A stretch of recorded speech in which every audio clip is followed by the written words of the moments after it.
శ్రీ విజయ్ మనకు వస్తాను. రానా పక్కకు రానా సార్. ఇక్కడ నుంచాను సార్, 1 సెకండ్ అందరూ.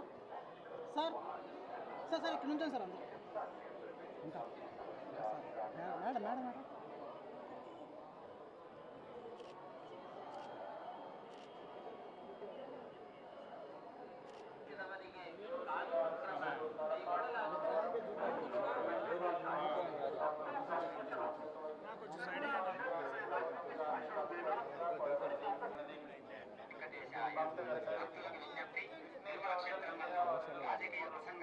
సార్ ఒకసారి ఆగండి సార్, వాళ్ళు ఇంకా రాలేదు. మణిసమ్మ గారు ఇంకా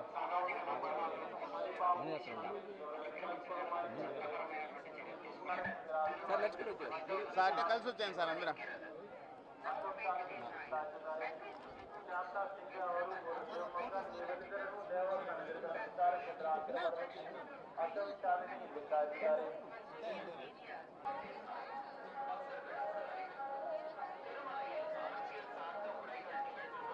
అయితే వచ్చామన్నా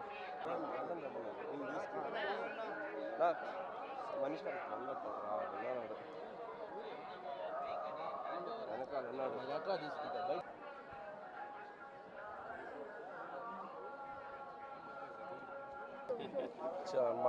మేమందరం మా చిత్రం చెన్నై లవ్ స్టోరీ రిలీజ్ అవుతుందో స్వామివారి ఆశీస్సులు తీసుకోవాలని వచ్చి నిన్న ఇక్కడ ఫంక్షన్ జరుపుకుని మా ప్రమోషన్స్ అన్నిటినీ ఇక్కడ నుంచి స్టార్ట్ చేశాం.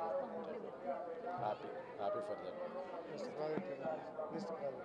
ఇప్పుడు 3-4 ప్రాజెక్టులు ఉన్నాయండి. హిందీలో సినిమా బేబీ చేస్తున్నాం, ప్రజెంట్ ఇది, నెక్స్ట్ అది నా పిల్ల రానేసి 3-4 సినిమా జూలై 24 రిలీజ్ అవుతుందండి సినిమా. మళ్ళీ బేబీని మించి ఉంటుందని గట్టి నమ్మకంగా. అందరికి నమస్కారం. ఇవాళ పొద్దున నిజంగా చాలా మంచి దర్శనమైంది. నిన్న తిరుపతిలో కింద ఒక మంచి ఈవెంట్ చేసుకొని మా సినిమాలో మూడో పాట రిలీజ్ చేసుకొని స్వామివారి ఆశీస్సులు తీసుకుందామని మేమంతా వచ్చాము. సో జూలై 24వ తేదీన మా సినిమా రిలీజ్ అవబోతుంది. సో మీ స్వామివారి బ్లెస్సింగ్స్తో పాటు మీ అందరి సపోర్ట్ కూడా మాకు చాలా important. Thank you.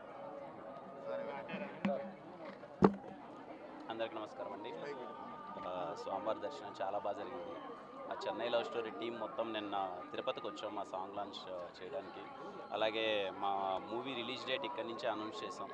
July 24th movie release అవబోతుంది. ఇదిగో ఇక్కడి నుంచే ప్రమోషన్స్ అంతా స్టార్ట్ చేద్దాం. సోమవారం ఆశీస్సులు తీసుకుందామని వచ్చాం. దర్శనం చాలా బాగా జరిగింది. Thank you. ఉన్నాయన్న నెక్స్ట్ ఉన్నాయి, ఇది అయిపోయింది. థ్యాంక్ యూ అన్న అందరికీ. Thank you. Om Namo Venkatesaya. Chennai love story అనే చిత్రంలో నేను అన్ని పాటలు రాయడం జరిగింది. ఈ చిత్రానికి సంబంధించిన జిగితారా అన్న పాట స్వామివారి పాదాల చెంత నిన్న తిరుపతిలో విడుదల చేయడం జరిగింది. ఈరోజు తిరుమలకు వచ్చి చిత్రం విడుదల తేదీ జూలై 24ని స్వామివారి ఆశీస్సులతో ప్రకటించడం జరుగుతుంది. ఈ చెన్నై లవ్ స్టోరీ సినిమాకి పాటలకి కూడా తెలుగు ప్రజలందరి ఆదరాభిమానాలు స్వామివారి దయ వల్ల లభిస్తాయని మనస్ఫూర్తిగా కోరుకుంటున్నాను.